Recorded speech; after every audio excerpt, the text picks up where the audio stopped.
Hello and welcome dear students. चलिए बिना time गवाए वीडियो को शुरू करते हैं। क्वेश्चन नंबर 1, निम्नलिखित में से कौन सा एक रासायनिक परिवर्तन नहीं है?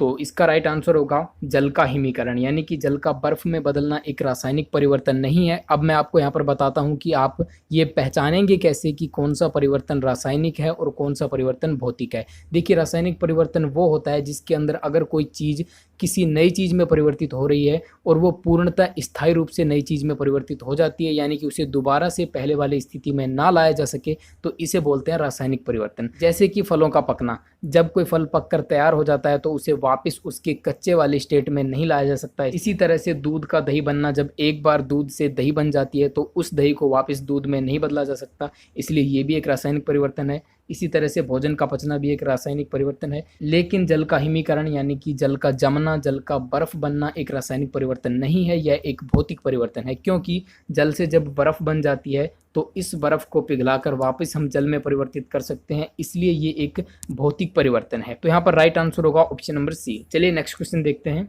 वह शासक कौन था जिसने राज सिंहासन पर बैठने के लिए अपने बड़े भाई सुसीम की हत्या की थी? इसका राइट आंसर होगा सम्राट अशोक। अपने राज्य की जनता पर अत्याचार करने वाले अत्याचारी राजा सुसीम की हत्या उसके भाई सम्राट अशोक ने की थी, ठीक है, और ये सिंहासन पर बैठा था। ये मौर्य वंश के सम्राट बिंदुसार का ही पुत्र था। चलिए नेक्स्ट क्वेश्चन देखते हैं। नेक्स्ट है, किस विदेशी यात्री ने भारत का दौरा सबसे पहले किया था? मोस्ट इंपॉर्टेंट क्वेश्चन है, चाहे आप कोई भी कंपटीशन एग्जाम की तैयारी कर रहे हो, ये क्वेश्चन मोस्ट इंपॉर्टेंट होने वाला है। तो इसका राइट आंसर होगा मेगास्थनीज।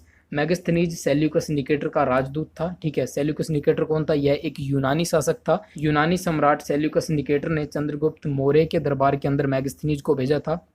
तो मेगास्थनीज भारत आने वाला पहला विदेशी यात्री था, इसे आप जरूर याद रखेंगे।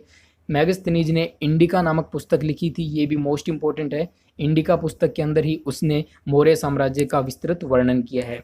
चलिए नेक्स्ट क्वेश्चन देखते हैं। इनमें से वसा में कौन सा विटामिन विलय नहीं होता?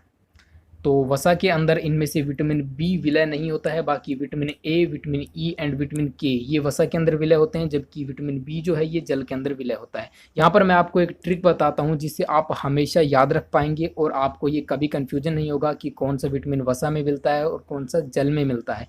तो देखो, आपको ट्रिक याद रखनी है कीड़ा, यानी कि KEDA, कीड़ा। आपको याद रखना है कि कीड़ा हमेशा वसा में घुलता है, कीड़ा जल में नहीं घुलता, ये चीज़ आपको याद रखनी है। अब कीड़ा से आपको क्या याद रहेगा? विटामिन के, vitamin E, vitamin D and vitamin A, ये सभी घुलते हैं वसा के अंदर, और इनके अलावा जो विटामिन बच गए वो विटामिन घुलते हैं जल के अंदर, ठीक है। तो ये चीज़ आप याद रखेंगे, इससे आपको विटामिन किस में विलय होता है इसको याद रखने में बड़ी आसानी होगी।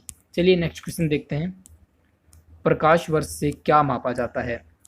ये क्वेश्चन अक्सर एग्जाम्स में रिपीट होता रहता है, लेकिन फिर भी इसमें स्टूडेंट्स कंफ्यूज होते हैं, क्योंकि यहाँ पर जैसा कि आप देख सकते हैं कि प्रकाश वर्ष लिखा हुआ है, तो वर्ष से स्टूडेंट्स को ये लगता है कि शायद ये समय की इकाई है, लेकिन ऐसा नहीं है। प्रकाश वर्ष दूरी मापने की इकाई है। जैसा कि हम सबको पता है कि प्रकाश 1 सेकंड के अंदर 3 लाख किलोमीटर की दूरी तय करता है, ठीक है। 3 लाख किलोमीटर पर सेकंड की स्पीड होती है लाइट की, प्रकाश की। तो 1 साल के अंदर प्रकाश जितनी दूरी तय करता है उसे बोला जाएगा प्रकाश वर्ष, और ये दूरी मापने की बहुत बड़ी इकाई होती है, सबसे बड़ी इकाई नहीं होती हालांकि। प्रकाश वर्ष होता है 9.46 इंटू 10⁻15 मीटर, ठीक है। 9.46 इंटू 10⁻15 मीटर ये होता है एक प्रकाश वर्ष, और ये दूरी मापने की इकाई होती है। सबसे बड़ी इकाई की बात करें तो दूरी मापने की सबसे बड़ी इकाई होती है पारसेक, इसे भी आप याद रखेंगे। दूरी मापने की सबसे बड़ी इकाई होती है पारसेक, और एक पारसेक बराबर होता है 3.26 लाइट ईयर्स, ठीक है। एक प्रकाश वर्ष 3.26 प्रकाश वर्ष के बराबर होता है। चलिए नेक्स्ट क्वेश्चन देखते हैं। निम्नलिखित में से कौन सा अभ्यारण्य जंगली हाथियों के लिए प्रसिद्ध है? इसका राइट आंसर होगा ऑप्शन नंबर डी। पेरियार वन्यजीव अभ्यारण्य जंगली हाथियों के लिए जाना जाता है और यह केरल के इडुक्की में स्थित है। चलिए नेक्स्ट क्वेश्चन देखते हैं। नेक्स्ट है, रुधिर में श्वेत रक्त कणिकाओं की अत्यधिक मात्रा की उपस्थिति से जो रोग होता है उसे विज्ञान की भाषा में क्या कहा जाता है? इसका राइट आंसर होगा ल्यूकेमिया। जब किसी मनुष्य के शरीर के अंदर वाइट ब्लड सेल्स यानी कि WBC, सफ़ेद रक्त कणिकाओं की संख्या बहुत अधिक बढ़ जाती है तो उसे एक बीमारी हो जाती है जिसे ल्यूकेमिया या बोल सकते हैं रक्त कैंसर भी कहा जाता है। तो उसे ब्लड कैंसर हो जाता है, इसे ल्यूकेमिया के नाम से जाना जाता है। चलिए नेक्स्ट क्वेश्चन देखते हैं। 1857 के विद्रोह का तात्कालिक कारण क्या था? 1857 के विद्रोह का जो सबसे प्रमुख कारण था वो था चर्बी वाले कारतूसों का प्रयोग आरंभ करना।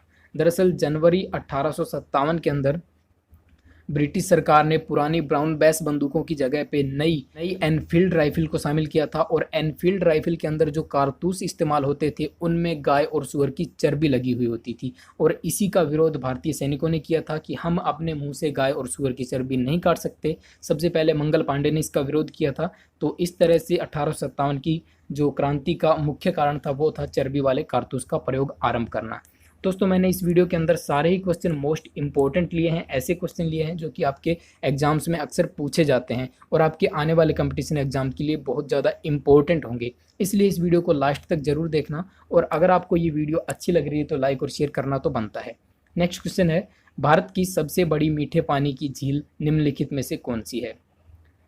तो वुलर झील जो है ये जम्मू एंड कश्मीर के अंदर स्थित है। यह भारत की सबसे बड़ी मीठे पानी की झील है, इसे आप याद रखेंगे। और भारत की सबसे बड़ी खारे पानी की झील की बात करें तो वो है चिल्का झील, जो कि उड़ीसा राज्य के अंदर स्थित है।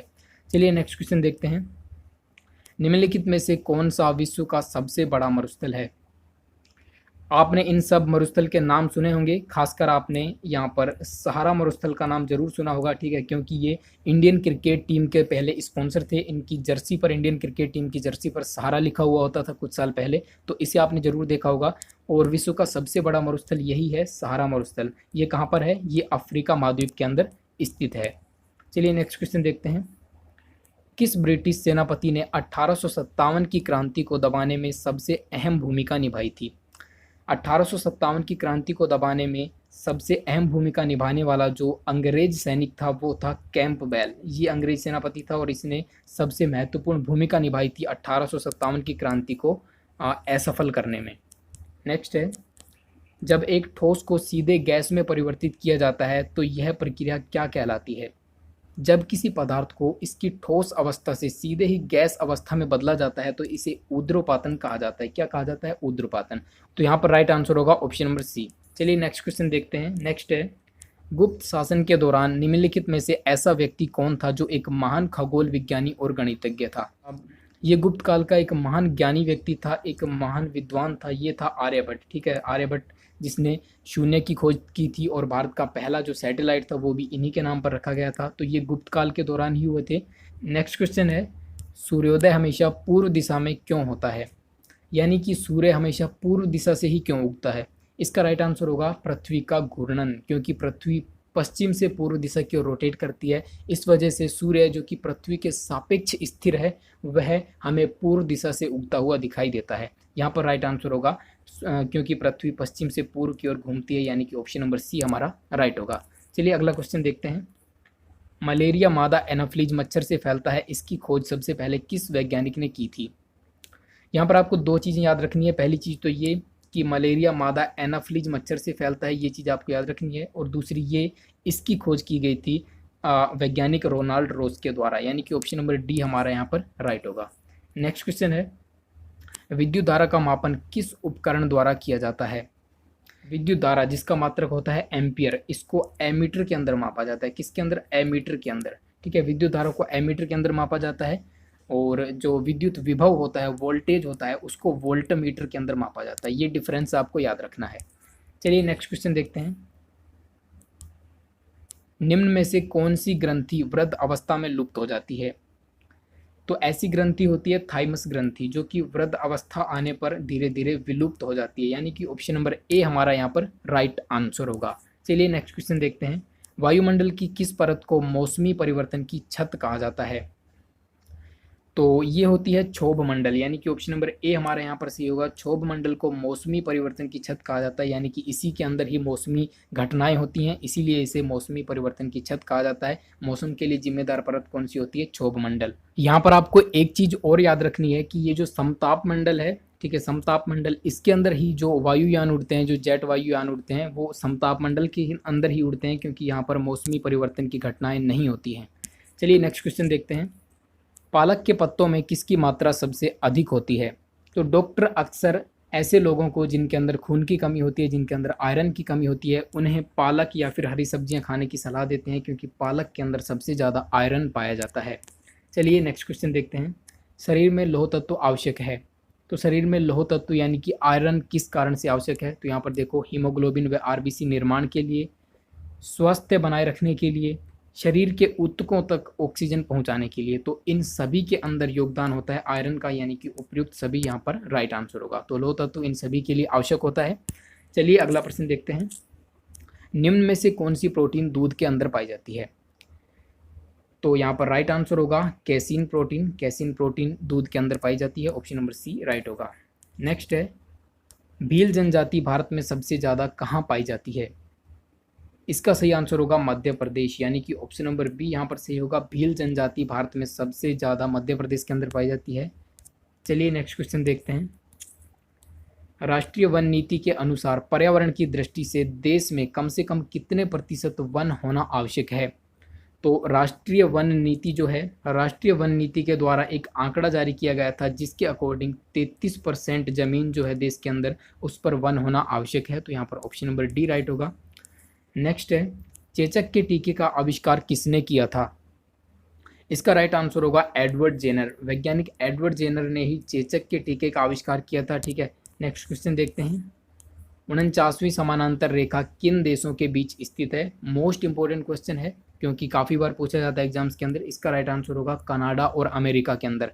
कनाडा और अमेरिका को डिवाइड करती है 49वीं समानांतर रेखा, जिसे 49th पैरेलल लाइन भी कहा जाता है। तो इसका राइट आंसर होगा ऑप्शन नंबर ए। नेक्स्ट है, नेक्स्ट क्वेश्चन आपके लिए है, इसका आंसर आपको नीचे कमेंट सेक्शन में देना है। विदेश यात्री मैगस्थनीज ने मौर्य साम्राज्य का वर्णन अपनी किस पुस्तक में किया है? इसका आंसर मैं आपको पहले ही दे चुका हूं इसी वीडियो के अंदर, इसीलिए मैंने ये क्वेश्चन लिया है कि आपका कितना ध्यान था वीडियो के अंदर। ठीक है, तो इसका आंसर आपको कमेंट में देना है। अगर आपको वीडियो अच्छी लगी है तो लाइक और शेयर जरूर करना। चैनल पर नए हो तो सब्सक्राइब करके बेल आइकन को प्रेस कर लेना ऐसी एजुकेशनल वीडियोज़ पाने के लिए। आज के लिए इतना ही, मिलेंगे नेक्स्ट वीडियो में। टिल देन, वंदे मातरम, जय हिंद एंड बाय।